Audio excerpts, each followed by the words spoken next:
को रोकेंगे, अपने लोगों को इंसाफ दिलाएंगे। अगर आज इस सदन से हम वो चीज नहीं कर पाए तो 370 क्या, अब स्टेट लेकर आओ, कुछ भी लेकर आओ, हमारे मजलूम फिर भी जालिम का शिकार होंगे और जुल्म करने वाले लोग इनके भेजे हुए हैं। मैं पूछना चाहता हूं, अगर जम्मू के लोगों को यहां रोजगार मिल रहा है तो आज तक आपने क्यों नहीं बोला? मंत्री जी हमें बता दो कि जल जीवन में काम क्यों नहीं हो रहा? आप खुद से क्यों नहीं पूछेंगे? जल जीवन के अंदर जब स्कैम था, एलजी तुम्हारा था, मोदी तुम्हारा था, तो कसीदे क्यों पड़े जा रहे हैं? क्या नशा ये लोग बेचते हैं? इनके पास कीमतों का पता है, इनके पास नशा बनाने की चीजें हैं। और महराज को जिस शख्स ने बोला तब किसी ने मुंह नहीं खोला। बीजेपी के लोग पूछ रहे खड के बारे में। खड से फायदा किसको?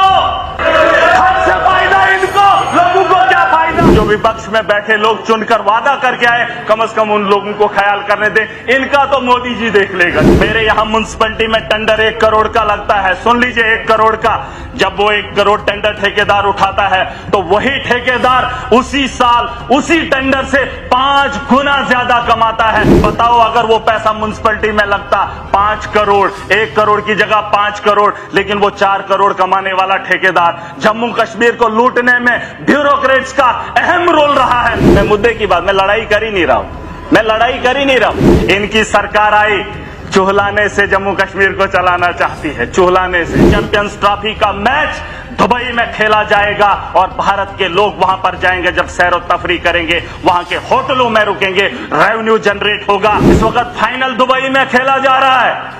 क्या जम्मू कश्मीर के अंदर ऐसा ग्राउंड नहीं होना चाहिए? कि हमारे यहाँ क्रिकेट के इतने शौकीन भी है, नौजवान खेलना भी चाहते हैं, खेलो इंडिया भी है, ग्राउंड नहीं है हमारे पास। वहां तो बनाई जा रही है बंजर जमीन पे, और यहाँ पर हमारे पास खूबसूरती की कमी नहीं है। बड़े बड़े मुल्कों को मैंने देखा, बर्फ पड़ती है तो पूरे मुल्क में पड़ती है। मेरा जम्मू कश्मीर सच में जन्नत है। आप कश्मीर में देखेंगे तो बर्फ आपको मिलेगी, आप जम्मू में आएंगे तो यहाँ पे बर्फ का एक बूंद भी आपको नहीं देखने को मिलेगी। ये छोटे से हिस्से में अगर इतनी खूबसूरती है तो यहाँ टूरिज्म की कमी क्यों है? बीजेपी ने दावा किया कि हमारे मोदी जी ने मंदिर बनाया, वहां पर सरखेज जमीन नहीं है, बंजर जमीन से तेल भी निकाला।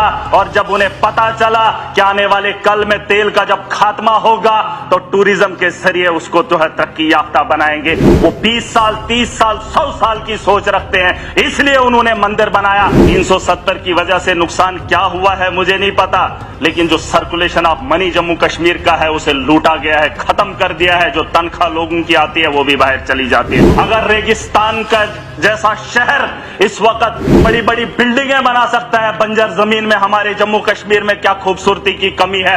टूरिज्म को बढ़ावा दिया जाना चाहिए ताकि हमारे जम्मू कश्मीर के अंदर रेवेन्यू जनरेट हो। 4.5 मैं चाहूंगा, 4 दिनों से लगातार सुन ही रहे हैं, उनका भी थोड़ा सा वक्त लूंगा, क्योंकि आधा वक्त हमने वहां गुजारा है और आधा यहाँ गुजारने का मौका मिला है, तो दोनों का हिस्सा बराबर ही चाहूंगा और अपना भी कुछ हिस्सा है ना? ये मैं चाहूंगा, छोटा भी हूँ, है ना, और अकेला भी हूँ। फिलहाल तो अकेला महसूस नहीं कर रहा हूँ। अब भलेसा के पहाड़ी इलाके के गांव से चलकर आया हूँ, गरीब के दर्द को करीब से देखकर आया हूँ। ये मैं खुद लिखा हूँ शाम को। जालिम के जुल्म और मजलूम की बेबसी को बेसब्री से देखकर आया हूँ। ऑफिसर का व्यवहार एक गरीब से होते हुए देखकर आया हूँ। लुटेरे लीडरों के वादे सुनने के बाद आज इस ऐवान में आया हूं। तुमने चुनाव में गरीब के दर्द के साथ खिलवाड़ किया, मैं तो उस दर्द को ऐवान में बांटना चाहता हूं। और कुछ लोग मेरी बातों को पागलपन समझते हैं, कुछ लोग मेरी बातों को दीवाना समझकर कहते हैं। मैं एक चीज ऐवान में बताना चाहूंगा, स्पीकर साहब, 15 साल का संघर्ष है। जो कल हमारी आवाज उठी थी, उस आवाज को दबाने के लिए 15 साल से कुछ लोगों ने कोशिश की। अगर उन लोगों ने मेरी आवाज को उठने दिया होता तो शायद आज इस ऐवान में उनकी आवाज बुलंद होती और महराज अपने परिवार के साथ, अपने माँ बाप के साथ अपने घर में बैठा होता। इस बात का ख्याल किया जाए। मैं चाहता हूं ज्यादा लंबी तकरीर न करूं, वक्त की कमी है। यहां पर एलजी का खुतबा हुआ, बहुत सारी बातें हुई, अपोजिशन ने रखी, यहां के लोगों ने रखी, सारे एमएलएज ने अपनी अपनी बात रखी। लेकिन एक गाना गुनगुनाना चाहूंगा, जो वादा किया वो निभाना पड़ेगा। हमने इसमें कैजुअल लेबरर्स चाहे जितने भी मुलाजमीन तबका है उनकी तनख्वाहों को बढ़ाने के साथ साथ अगर पक्का किया जा सकता है उसके बारे में सोचना बहुत जरूरी है। हमारे नौजवान बेरोजगार हैं, हम तो चुनाव लड़कर असेंबली में एमएलए बन गए, लेकिन उनका सोचो जिन्होंने तालीम हासिल कर ली और आज घरों में बैठकर कोई रिश्ता देने के काबिल किसी को नहीं समझता है, उनके बारे में भी एहसास करो। मैं अपने दोस्तों को कह रहा था 1,60,000 की तनख्वाह, सर सुन लीजिए, 9,000 की सैलरी, कभी कभार एसपीओज को आपने बड़े पैमाने पे लाया था 3,000 देंगे 10,000 देंगे, उनकी भी तनख्वाह ड्यूटी वो एसपीओ से ज्यादा करते हैं। वो जो वीडीसी वाले हैं बाकी बंदूकें थमा दी, जो भी किया अब उनको रोजगार, और कम से कम 3 लाख तनख्वाह वागुजार की जाए। ये जो एमएलए साहिबान है उसमें हमारा ही अगर खाली होगा तो चलेगा सर हमारा। उसके अलावा मैं जम्मू कश्मीर को देख रहा हूं कि बहुत सारे लोग अपने अपने तर्ज पे बात रख रहे हैं। किसी ने 370 की बात की, किसी ने डेवलपमेंट की बात की, किसी ने मोदी को इतना सम्मान दिया, किसी ने अपने कसीदे पढ़े, लेकिन दौरे जदीद के अंदर जो हालात हैं क्या उस पर किसी ने बहस की? क्या किसी ने उसके बारे में सोचा? मैं चाहता हूं, मैं देख रहा था दुबई के अंदर मंदिर बनाया गया, मैं भी हैरान था कि दुबई मुसलमानों का देश है, वहां पे मंदिर बनाया गया। ये बात समझने वाली है। यहां का जो सर्कुलेशन ऑफ मनी है, 370 की वजह से नुकसान क्या हुआ है मुझे नहीं पता, लेकिन जो circulation of money Jammu Kashmir का है उसे लूटा गया है, खत्म कर दिया है। जो तनख्वाह लोगों की आती है वो भी बाहर चली जाती है, जो यहां पर काम होते हैं उसके ठेकेदार भी बाहर से आते हैं, वो सारा पैसा उठाकर यहां से बाहर ले रहे हैं। जम्मू कश्मीर के अंदर खस्ता हालत है। उसकी एक वजह बताना चाहूंगा, दुबई इस वक्त है, वहां पर मंदिर बनाया गया, बीजेपी ने दावा किया कि हमारे मोदी जी ने मंदिर बनाया। जानते हो, जब मुझे मौका मिला मैं समझने की कोशिश किया तो पता चलता है कि वहां तेल के कुएं हैं रेगिस्तान के अंदर, वहां पर सरखेज जमीन नहीं है, बंजर जमीन से तेल भी निकाला। और जब उन्हें पता चला कि आने वाले कल में तेल का जब खात्मा होगा तो टूरिज्म के जरिए उसको जो है तरक्की याफ्ता बनाएंगे, वो 20 साल 30 साल 100 साल की सोच रखते हैं, इसलिए उन्होंने मंदिर बनाया। यहां चैंपियंस ट्रॉफी का मैच दुबई में खेला जाएगा और भारत के लोग वहां पर जाएंगे, जब सैर और तफरी करेंगे, वहां के होटलों में रुकेंगे, रेवेन्यू जनरेट होगा। तो बताओ, अगर रेगिस्तान का जैसा शहर इस वक्त पिकनिक स्पॉट बना सकता है, लोगों को, ये जो टूरिस्ट को जो है लुभाने के लिए बड़ी बड़ी बिल्डिंगें बना सकता है बंजर जमीन में, हमारे जम्मू कश्मीर में क्या खूबसूरती की कमी है? टूरिज्म को बढ़ावा दिया जाना चाहिए ताकि हमारे जम्मू कश्मीर के अंदर रेवेन्यू जनरेट हो। मैं समझ सकता हूं, एलजी का शासन रहा, भाजपा का दौर रहा, बिजली से वसूली, टैक्स वसूली करके जम्मू कश्मीर को चलाना चाहते हैं, उस टैक्स को भी लूट कर जल जीवन के तहत हम तक पहुंचाया। उस टैक्स से लेकर यहां पर हमें ऐसे ऐसे मुलाजिमों को भेजा जो यहां से भी वसूली करने का काम करें। सुनिए स्पीकर साहब, मैं चाहता हूं कि टूरिज्म को बड़े पैमाने पे यहां पे बढ़ावा दिया जाना चाहिए। हमारी सरखेज जमीन है, खूबसूरत है, वहां तो बनाई जा रही है बंजर जमीन पे, और यहां पर हमारे पास खूबसूरती की कमी नहीं है।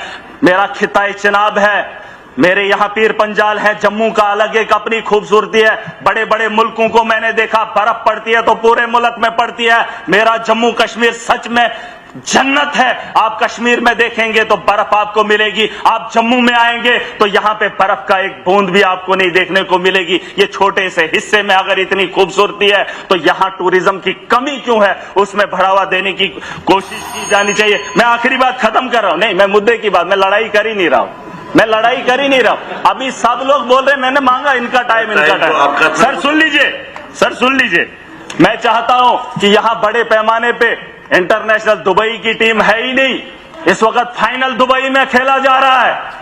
क्या जम्मू कश्मीर के अंदर ऐसा ग्राउंड नहीं होना चाहिए? क्या हमारे यहाँ क्रिकेट के इतने शौकीन भी है, नौजवान खेलना भी चाहते हैं, खेलो इंडिया भी है, ग्राउंड नहीं है हमारे पास। मैं चाहता हूं इंटरनेशनल ग्राउंड यहां पर हो जिससे रेवेन्यू जनरेट हो, बड़े पैमाने पे इसके बारे में सोचा जाना चाहिए। इनकी सरकार आई, चुहलाने से जम्मू कश्मीर को चलाना चाहती है, चुहलाने से। चोलाने की रसीद काटकर जम्मू कश्मीर का रेवेन्यू जनरेट करना चाहते हैं। स्पीकर साहब मेरी बात को सुन लीजिए गौर से।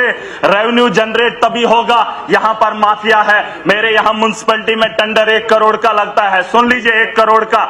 जब वो 1 करोड़ टेंडर ठेकेदार उठाता है तो वही ठेकेदार उसी साल उसी टेंडर से 5 गुना ज्यादा कमाता है। बताओ अगर वो पैसा म्युनिसिपैलिटी में लगता 5 करोड़, 1 करोड़ की जगह 5 करोड़, लेकिन वो 4 करोड़ कमाने वाला ठेकेदार। जम्मू कश्मीर को लूटने में ब्यूरोक्रेट्स का अहम रोल रहा है। चाहे सदन में बैठे लोग नहीं मानेंगे, लेकिन मैं देख कर आया हूं, मेरे दिल के अंदर वो आग है। आज मैं चाहता हूं, लोगों ने चुनकर हमें भेजा है, हम ब्यूरोक्रेसी को रोकेंगे, अपने लोगों को इंसाफ दिलाएंगे। अगर आज इस सदन से हम वो चीज नहीं कर पाए तो 370 क्या, अब स्टेट लेकर आओ, कुछ भी लेकर आओ, हमारे मजलूम फिर भी जालिम का शिकार होंगे और जुल्म करने वाले लोग इनके भेजे हुए हैं।